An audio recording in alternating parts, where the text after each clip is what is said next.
Hey there, Internet! My name is Chris, and welcome back to Wizard Way.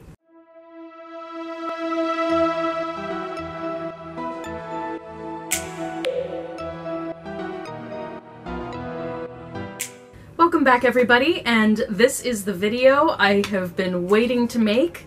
Welcome to Introduction to Potions class. I am so excited to share this with you guys. It is basically going to be your introduction to working with essential oils, learning a little bit about what they are, how they work, how they're extracted, and then also how to use them. And this is all in the context of how we're going to be using them for the Potions class on my channel. Now, Potions class is going to be where I create aromatherapy blends using essential oils based on the potions found in Harry Potter. So, without further ado, let's hit a few basic points. This is all pretty important information, so definitely stick through the video, even though it is going to be a little bit on the long side. So to start things off, let's answer the simplest question of all, which is, what are essential oils? Essential oils are typically called the lifeblood of a plant, but it's actually more accurate to describe them as like a concentrated immune system of a plant. Basically, all of the qualities that we find in essential oils are all of the qualities that help the plant keep its defenses up in its ecosystem. So any antiviral, antibiotic qualities to these oils are because the oils themselves serve as that plant's immune system in the wild. So basically what we're doing is repurposing the oils, so we're taking them out of the plants and then using them for humans instead.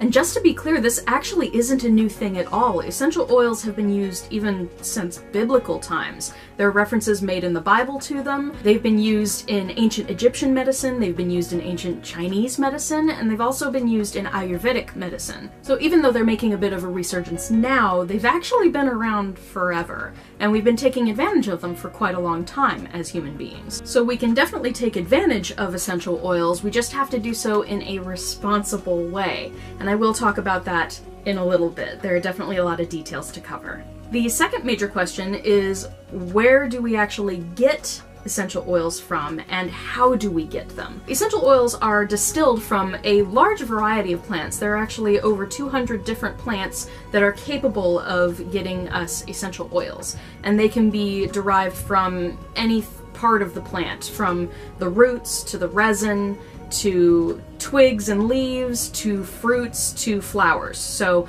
you can get essential oils from almost any part of the plant. It just varies depending on the specific plant you're looking at. As for how we get the essential oils, there are a few different extraction methods, and I'll cover a few of them. So the first one is called cold pressing, and that's exactly what it sounds like. Cold pressing doesn't use any heat. You are literally just mechanically squeezing the oil out of something. Now, this is typically used for a lot of citrus oils, so think of the oil that you get when you start to peel a lemon or a lime or even an orange. That same oil you can squeeze out of those rinds and actually produce an essential oil. You just need machinery that has enough force behind it. The second method is steam distillation, and this is a little bit more complicated, but it does use heat, and basically you put steam through the plants in order to break down their cell walls, and that steam is then collected and then distilled down. So that steam condenses, and what you're left with is the essential oils on top and then the water from the steam left on the bottom. Now, it does have trace elements in it, so what we call it is a hydrosol, but hydrosols do have light therapeutic properties, but they aren't nearly as potent as the essential oils themselves. So you do actually get two products out of steam distillation, and both of them are actually useful in different ways. The third method is solvent extraction. This is where things get a little sciencey and interesting. Now, solvent extraction is typically done for really delicate plants, things like jasmine flowers.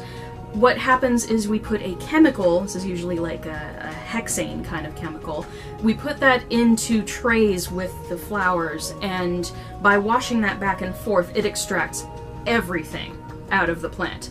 And I mean everything. We're talking not only the essential oils, but also the waxes from the plants, and even pigments and stuff like that too. So then you go through a few different refining processes to then remove the waxes and remove some of the pigmenting and what you're left with is a really, really concentrated form of that essential oil, and we call that concentrated form an absolute. So if you look at various essential oils, and some of them are jasmine absolute or rose absolute, those are typically your more delicate florals that have gone through this more extreme process of extraction, and it leaves you with a very pure and powerful essential oil. So they're a little bit different from the other essential oils. And lastly, the fourth type of extraction is CO2 extraction. This is the most modern and the most efficient way that we get essential oils out of plants, and basically it's kind of like the solvent version of extraction, but we actually use CO2, carbon dioxide, as the solvent. So we're actually able to use that in a compressed way to pull the oils out of the plants. So the oils are actually extracted with low pressure and actually a low temperature as well, but then the CO2, the gas, escapes, and so what you're left with is a really pure essential oil. So this particular form of extraction is exciting because we're actually able to get essential oils from places that we might not normally have been able to before. So this is how we get our frankincense oil. It's also how we're able to get both ginger and vanilla oils. So again, it is the most efficient. It also means that we can get more oil out of less plant product, which can be really important if you have a rare oil and you're trying to conserve wildlife and conserve nature. So next is the question, which oils should we use and when should we use them? Ultimately, every plant, every oil that we extract from a plant has different constituents, different parts to it. These both make up the scent, and they also have various therapeutic qualities to them. So every oil is a little bit different, and even the extraction method can change how much therapeutic value you have in an oil. And because we have so many different oils to choose from, we can basically match up what therapeutic qualities we're looking for to an oil that actually has those therapeutic qualities listed for it. So a lot of people have done all the research for us at this point, but we can basically look up, oils that are good for X, and we'll find a list of things that we can use. So we do have a lot of different options, and it's basically a matter of matching up the oil with the therapeutic quality that you're looking for. And pause for a moment, because you don't have to learn everything there is to know about every single oil in order to use aromatherapy or essential oils in general. The main thing is to just educate yourself on a few oils that you know you're going to use frequently. So your basic 5 are going to be your frankincense, your lavender, your lemon, and typically a couple others like tea tree oil, which is used for cleaning, and peppermint, which is really good for opening your sinuses, and it's also really energizing. So basically those 5, if you learn a bit about all 5 of those, you're set for your basics, and then the rest is just learning more on top of that. So with component blending, like we're going to be doing on this channel, I've done most of the research for you, and I'll actually share some of that knowledge with you on each video as we go along. So the next question becomes, how should essential oils be used? Now this might sound like rehashing, but bear with me, it is a little bit different. There are a bunch of different ways that you can use essential oils, but there are 3 main ones that I'm going to cover: diffusion, ingestion, and topical application. Diffusion is when you use an undiluted oil in order to create a mist, and then you inhale it. Now you can use a single drop of oil, rub it in your hands, and then inhale it like that, but the method that I'm talking about is usually using a diffuser of some sort. Now, most diffusers are going to be what we call ultrasonic diffusers, and they basically have a basin of water that you drip a couple undiluted drops of essential oils into, and through sound waves, it creates a mist much like a humidifier would. The second kind of diffuser that's out there is called an atomizer, and those actually draw from the oil itself rather than using water. So those tend to be a little bit more on the expensive side because you're not actually diluting it with water in order to use the oil. The second method that I mentioned, I kind of hesitate to mention it at all. It is ingestion. This is when you actually consume essential oils. This is really, really important, and it does have a lot of bearing on my particular take on essential oils and how I'm going to use them on the channel. In general, you're not supposed to ingest essential oils. I know a lot of companies actually tout the benefits of ingesting oils, but you really shouldn't be ingesting pure essential oils unless you're under the supervision of a really experienced, licensed, certified aromatherapist, and preferably someone who has a background in either pharmacology or medicine. So you can ingest certain oils, not all of them, but there are a couple that are safe to ingest, but you have to be really careful in how you're doing it. You gotta think, essential oils are really, really potent, like super potent, like 150 lemons to make what amounts to 1 ounce of essential oil, which is this much. It's not much, and that's a lot of lemons, so we're talking a lot of acid that you're pouring into your system. So it's very important to make sure that you're ingesting safely if you do it at all. For the purposes of this channel, don't drink the essential oils, which is why I'm putting potions class into air quotes, because I don't want anybody to mistake that you're supposed to take this bottle of essential oils that you make and just chuck it back. Please don't do that. Don't let any of your friends do that. It's not safe. And especially for some of the blends that I'll be making, I will reiterate this. Please don't ingest them. They might be called potions on the channel, but these potions are to be used in a different way, not to be drinking like actual potions. So please be careful. Please don't sue me. Diffusion is great, and topical application, also great. Ingestion, for the potions on this channel, not so great, okay? As you have already gathered, the third way of using essential oils is topical application. Now this can be done in a number of different ways. Typically, you can either dilute down the oils, and this all depends on what different oils you're using, but you dilute them down with some sort of carrier oil, which can be jojoba oil, coconut oil, grapeseed oil. There are any number of them, and they all have slightly different properties to them. But basically, you dilute it down a little bit, and then you can use it on your skin directly. So you can use it as a massage oil, you can use some of it into salts or sugar and make some sort of scrub that you want to use, or you can even take some of the undiluted essential oils, pour them into some Epsom salt, and then toss that into your bath.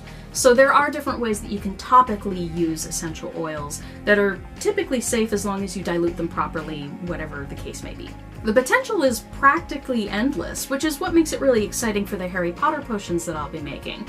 On this channel, you can breathe in the oils, you can wear them, you can take them out with you if you have a little roll-on. I want people to be able to actually use the potions that we've grown to love in the various books, but this is a way that you'll be able to use them day to day or just when you're out and about. So the last major point covers this channel specifically, and the question is, how will potions class work? Each potions class is going to center around a very specific potion that I choose ahead of time from one of the various Harry Potter books. Each potion is going to be formulated with essential oils that are going to mimic some of the qualities therapeutically of the potion itself that we see in the books. So in each video, I will walk you through the recipe itself, the proportions that you need of each oil, and also the different therapeutic qualities for every oil that's used in the blend. It is a little bit more involved, but it gives you all of the details that you'll need. It'll tell you everything you need to know about the specific oils, and that way you actually know why you're blending things together. I wanted it to be a little bit more comprehensive for you guys. And for those of you who are actually thinking of making it on your own at home, in case you don't have any ingredients that are listed for a specific potion, I will include links of every essential oil and all of the supplies that I use down in the description for every video. So I got you covered, okay? And following the initial video that I'm going to release with all the details, I will be releasing a second video that's going to basically be a too long didn't read version of the video.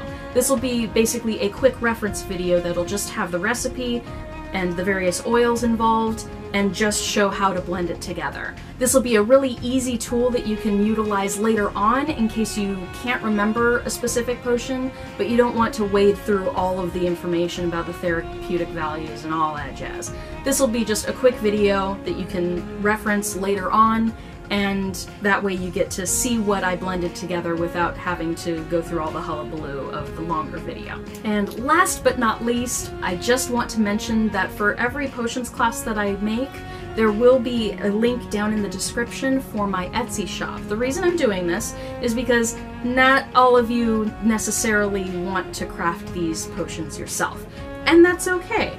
Not everybody is going to be a Severus Snape in the world. Some people are going to be more on the Neville Longbottom side of things. And that's alright. Not everybody has to be an aromatherapist and craft these oils themselves. So if you like a potion and you'd like to try it, but you don't necessarily want to make it yourself, I will have a link to my Etsy shop where you can basically buy little roll-ons. These are going to be skin-safe, pre-diluted roll-on bottles of the various potions that I make in my classes, and you can basically purchase one of those, and that's safe to use on your skin. So that way, it's really easy for you. If you have an interest in it, but you don't necessarily want to make the potion yourself, I will have a way that you can purchase that and help support the channel at the same time. So that just about covers it. There will be more details on every single potion that I make in their individual videos, but other than that, you should be pretty good with your basics at this point. So first up on the channel is going to be our PepperUp potion, and this was mentioned in Harry Potter and the Chamber of Secrets. I'm so excited to get this video out to you guys, so keep an eye on the channel for that. And until then, I hope you guys take care, and I will see you soon. Nox.